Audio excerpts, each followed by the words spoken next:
What, you thought I was drinking beer? No, no, this is non-alcoholic Heineken. You see that zero point zero there? I don't drink. That's for poopy heads. You see, drinking's bad, okay? Drinking's bad. You don't want to do that. Alcohol's bad for you. That has absolutely nothing to do with the video. Not a single thing. I just thought it'd be funny. It wasn't. But anyway, Angstrom Levy, he's a cool character. If you're new here, I make some videos where any video that's just a rant about blank, I'm just going to sit here and talk for like 10 minutes with like basically no editing.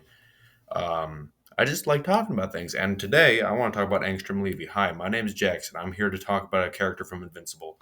Angstrom Levy is really cool. That's the bottom line. He is cool as shit. Everything about him, his abilities, his writing, his design, I love it. Love it to death. So, if you're not up to speed with the Invincible show, spoilers, Angstrom Levy is a character who's introduced in the season 1 premiere, or I'm sorry, season 2 premiere, where he's this character who has the ability, kind of like Rick from Rick and Morty. He can just make portals appear out of nowhere that lead to different dimensions, and just has unlimited access to other dimensions across the multiverse. And he's a pacifist who wants to make the universe better. So what he does is he enlists the help of the Mahler twins to bring a bunch of his alternate selves to a reality where they all plug themselves into a big machine, which is going to transfer all the knowledge in the world of all their lives into the Angstrom who can make portals head, so that he can have ultimate knowledge of the universe, just so he can help people more, so that he can know exactly how to help people in other dimensions and make like a utopia. And and then he gets interrupted by Invincible, who thinks he's evil even though he's not, and the machine malfunctions. And then here's where things get interesting: is that everything so far has just been like, you know, mad scientist shit going on, where like, experiment gone wrong, now he's crazy. But it's so much deeper than that. I've dabbled in creative writing before, and one thing I've always stood by is that if you're writing any story, whether it's a book or a movie or a show or anything, you should have a or the villain be unique. There's a saying I really like. I don't know who said it, but a story is only as good as its villain. If you have a shit villain who's written terribly, your story's going to be terrible. A story's quality depends on how good its villain is entirely. And I know Angstrom Levy isn't the main villain of the series, but he's a prominent one. He is so creative, like it's creatively written. I mean, not just like well written, like he fits so well, but the creativity that goes into it. One thing I'm sick of is just like the same tropes, like just like these like a crime boss villain, or like an all powerful god villain in all these shows and movies and anime and whatever it may be. Things should be more unique, where and like in horror movies, there's always just some guy with a knife or like some demon that possesses people. It's so overdone. And whenever I try to write a story, which I've done a couple times in the past, I'm always trying to make the villain unique, something that no one's ever done before. And I know you can't really have any unique ideas anymore because everyone's done anything at some point, but something more unique, if you know what I mean.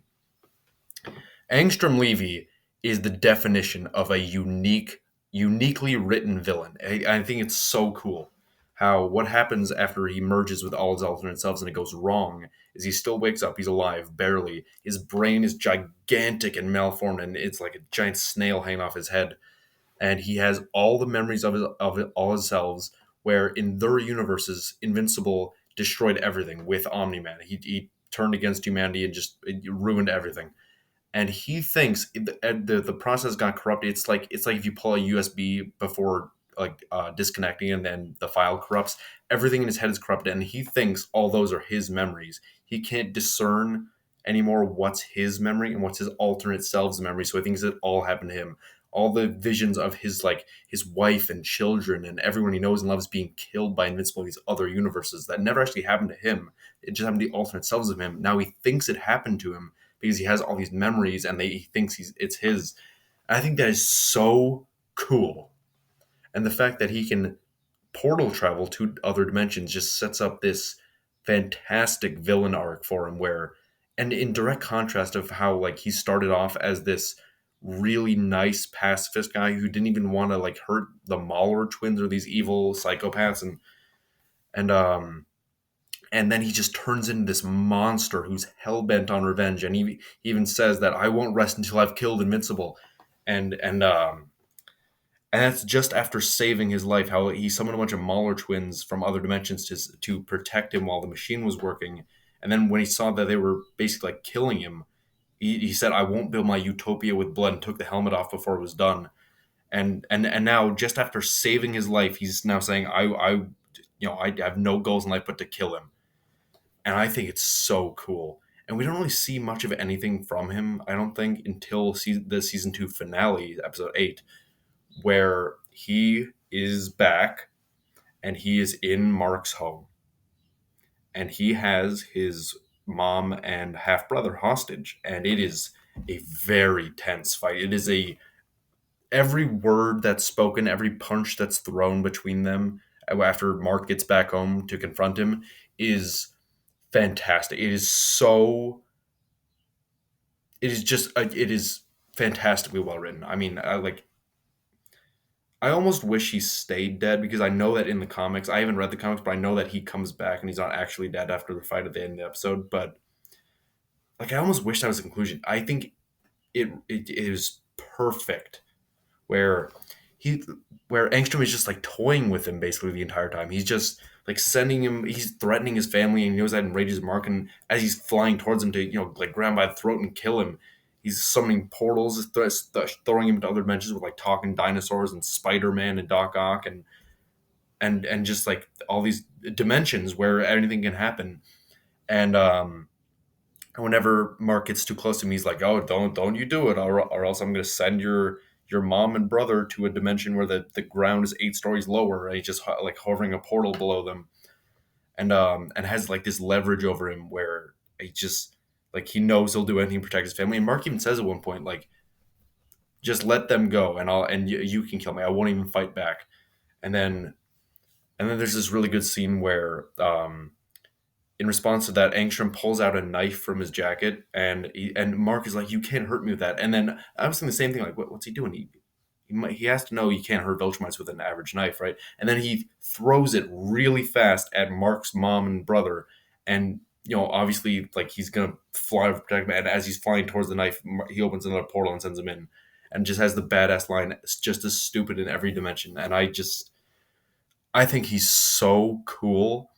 I think he's the perfect level of insane and overconfident and genuinely psychotic.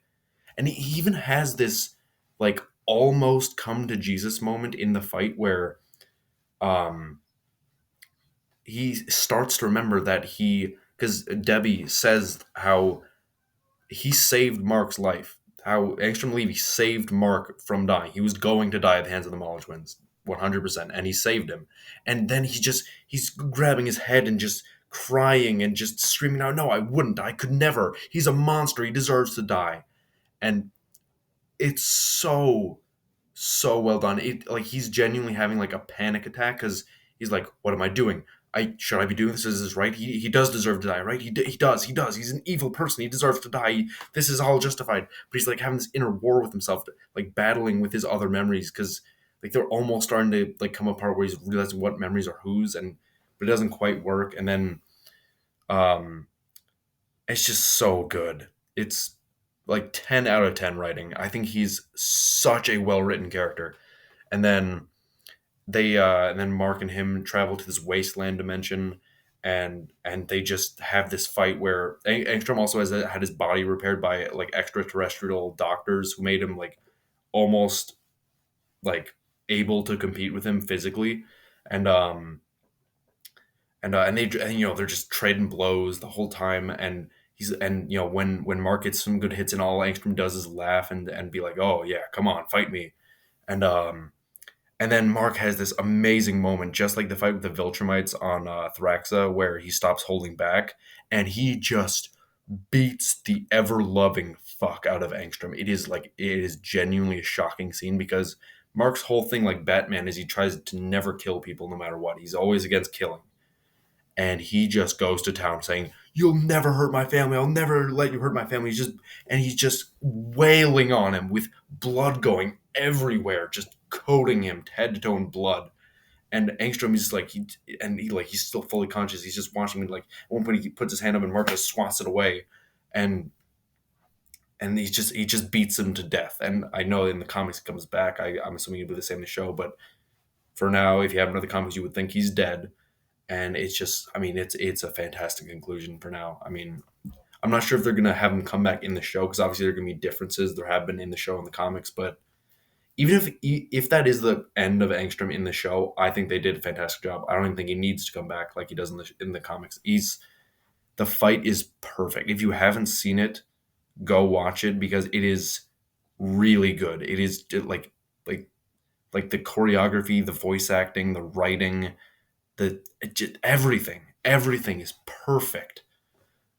I love it so much. I think he's such a cool character. I think he has so much going on for him, and I can't wait to see what they do with him in season 3 if they bring him back, which I'm sure they will. And I mean, I just love how complex he is because we have so many characters that are so basic in modern writing where they're just like, oh, this character's just pure evil. This character just wants money. This character just wants to hurt people.